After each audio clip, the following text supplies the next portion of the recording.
बिस्मिल्लाहिर्रहमानिर्रहीम। मोअज़्ज़ज़ ख़वातीन व हज़रात, अस्सलाम वालेकुम। FB TV में खुश आमदीद। नाज़रीन, जादू की क्या हकीकत है? अगर जादू हो गया हो तो उसका तोड़ या इलाज क्या है? क्या सरकार दो आलम हज़रत मोहम्मद सल्लल्लाहु अलैहि वसल्लम पर भी जादू हुआ था? आज का मौजू इसी जादू के बारे में है, जो कि इंतहाई अहमियत का हामिल है। आपसे गुजारिश है कि वीडियो को आखिर तक देखें। इंशाअल्लाहुल अज़ीज़ ये वीडियो हम सब के लिए निहायत मुफीद साबित होगी। मोअज़्ज़ज़ नाज़रीन, शैतान इंसान को जिन राहों से गुमराही की तरफ ले जाता है, उनमें जादू वो ज़रिया और अमल है जिसे खालिसतन शैतानी अमल करार दिया गया। जादू के लिए अरबी ज़ुबान में सहर की इस्तिलाह इस्तेमाल की जाती है। कुरान और सुन्नत में सहर यानी जादू ऐसे अमर को कहा जाता है जिसमें शयातीन को खुश करके उनकी मदद हासिल की गई हो। फिर शयातीन को राजी करने की मुख्तलिफ सूरतें हैं। कभी ऐसे मंतर इख्तियार किए जाते हैं जिनमें कुफ्र और शिर्क के कलमात हों और शयातीन की मद्दाह सराई की गई हो, और कभी ऐसे अमाल इख्तियार किए जाते हैं जो शैतान को पसंद हैं। मसलन किसी को नाहक कत्ल करके उसका खून इस्तेमाल करना, नापाकी और नजासत की हालत में रहना। इसके अलावा और भी ऐसे अमाल हैं जिनसे शैतान खुश होता है। सूरह आराफ में इरशाद रब्बानी है, तमाम बनी आदम ने कहा, बेशक आप ही तन्हा व अकेले हमारे पालनहार हैं, हम सब गवाह हैं। दरअसल सच्चे होने का अपने अमल से सबूत देने के लिए हमें दुनिया में अमल करने के लिए पैदा किया गया और दुनिया को दारुल असबाब बना दिया गया, जहां तबई कवानीन के मुताबिक असबाब इख्तियार किए बगैर मामूली सी हाजत का भी पूरा होना कतई नामुमकिन है।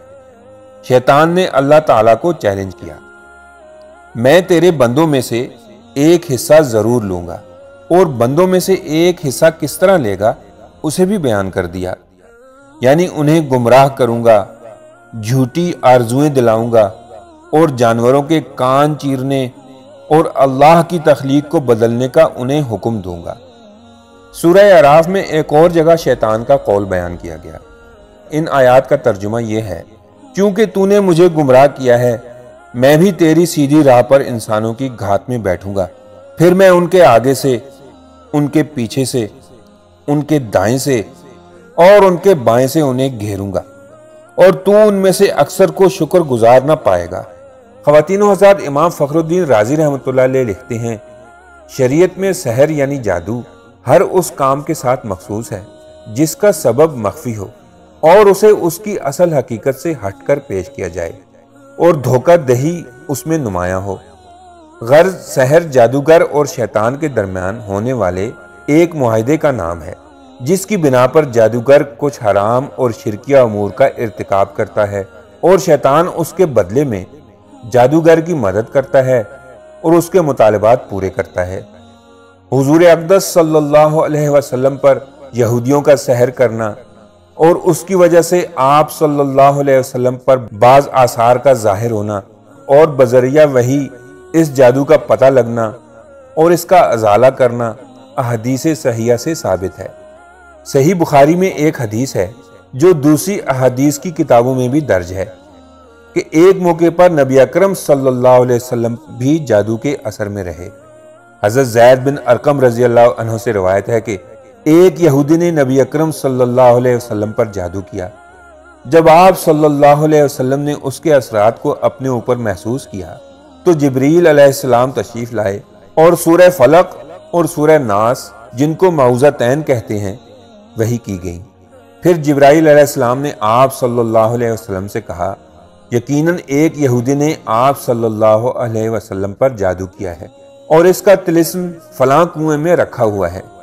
नबी अकरम सल्लल्लाहु अलैहि वसल्लम ने हज़रत अली रज़ियल्लाहु अन्हु को भेजा कि वहां से तिलिस्म ले आए। जब वो उसे लेकर वापस आए तो आप सल्लल्लाहु अलैहि वसल्लम ने हज़रत अली रज़ियल्लाहु अन्हु से फरमाया कि इसकी गिरहों को एक एक करके खोलते जाओ और हर गिरह के साथ इन सूरतों में से एक एक आयत पढ़ते जाओ। जब उन्होंने ऐसा किया तो आप सल्लल्लाहु अलैहि वसल्लम यूं उठ खड़े हुए गोया वो पहले बंधे हुए थे। सही मुस्लिम की एक हदीस में है कि आप सल्लल्लाहु अलैहि वसल्लम ने फरमाया, जो शख्स नुजूमी के पास जाकर اس سے کوئی بات پوچھے تو 40 دن تک اس کی نماز قبول نہ ہوگی۔ صحیح مسلم ہی کی ایک حدیث میں رسول اللہ صلی اللہ علیہ وسلم نے فرمایا کہ شیطان اپنے ایجنٹوں کے بڑے بڑے کارناموں پر خوش نہیں ہوتا، لیکن اس بات پر بہت خوش ہوتا ہے کہ اس کا کوئی پیروکار میاں بیوی کے درمیان تفریق کروا دے۔ سنن ابو داؤد میں ہے، حضرت ابو ہریرہ رضی اللہ عنہ سے روایت ہے کہ رسول اللہ صلی اللہ علیہ وسلم نے فرمایا، جو کسی کاہن کے پاس آیا اور اس کی بات کی تصدیق کی تو اس نے اس چیز کا انکار کیا جو محمد صلی اللہ علیہ وسلم پر نازل ہوئی۔ اسلام میں جادو سیکھنا اور جادو کرنا دونوں کو کفر قرار دیا گیا ہے، اس لیے جو کوئی بھی جادو کرتا ہو اس کے لیے شریعت میں بہت سخت سزا رکھی گئی ہے۔ ناظرین، حقیقت تو یہ ہے کہ جادو کا اثر تب واقع ہوتا ہے جب اللہ تعالیٰ کا حکم ہو، کیونکہ کائنات کی ہر چیز اللہ تعالیٰ کے حکم کی محتاج ہے۔ جادو حضور اقدس صلی اللہ علیہ وسلم پر بھی کیا گیا، لیکن اللہ تعالیٰ نے آپ صلی اللہ علیہ وسلم کو اس کے شر سے محفوظ رکھا، اور امت کے لیے یہ آسانی ہوئی کہ آپ صلی اللہ علیہ وسلم کے طفیل امت کو جادو کا علاج بتا دیا گیا، یعنی معوذتین اور صبح و شام کی مسنون دعائیں۔ حضرت قتادہ رضی اللہ عنہ نے بیان کیا کہ میں نے سعید بن مسیب رضی اللہ عنہ سے کہا، ایک شخص پر اگر جادو ہو یا اس کی بیوی تک پہنچنے سے اسے باندھ دیا گیا ہو، اس کا توڑ کرنا اور جادو کے باطل کرنے کے لیے عمل کرنا درست ہے یا نہیں؟ انہوں نے کہا، اس میں کوئی قباحت نہیں، جادو کا توڑ کرنے والوں کی نیت تو اچھی ہوتی ہے، اور اللہ پاک نے اس بات سے منع نہیں فرمایا جس سے فائدہ ہو۔ معزز خواتین و حضرات، انسان جادو کی وجہ سے بڑے بڑے خطرات سے دوچار ہو سکتا ہے۔ بعض اوقات انسان کو جادو کے ذریعے قتل تک کر دیا جاتا ہے۔ کالے جادو کرنے والے ایسے بھی ہوتے ہیں جو جیتے جاگتے انسان کو موت کی نیند سلا دیتے ہیں۔ یہ بات یقینی ہے کہ موت کا ایک وقت مقرر ہے اور وہ اسی وقت مقررہ پر ہی آئے گی، لیکن جس طرح ظاہری طور پر انسان کا قتل ہو جانا سبب کا درجہ رکھتا ہے، اسی طرح جادو کے ذریعے بھی سبب کے درجے میں قتل کیا جا سکتا ہے۔ اس لیے ان شیطانی عملیات اور ہر قسم کے جادو سے بچاؤ کے لیے سورہ فلق اور سورہ ناس کا صبح و شام ورد کریں۔ اپنی نمازوں میں انہی صورتوں کو زیادہ سے زیادہ قرأت کریں۔ اس کے علاوہ مسنون دعاؤں کا اہتمام کریں اور اس میں کسی قسم کی سستی اور کاہلی نہ برتی جائے۔ از روئے شریعت کسی پر جادو کرنا یا کرانا کفر ہے، اور اس کا کرنے والا اور کرانے والا دونوں دائرہ اسلام سے خارج ہیں۔ اگر کسی مسلمان نے یہ عمل کیا یا کرایا ہو تو اسے چاہیے کہ فوراً اپنے ایمان کی تجدید کرے، اور اگر وہ شادی شدہ ہے تو اپنے نکاح کی بھی تجدید کرے۔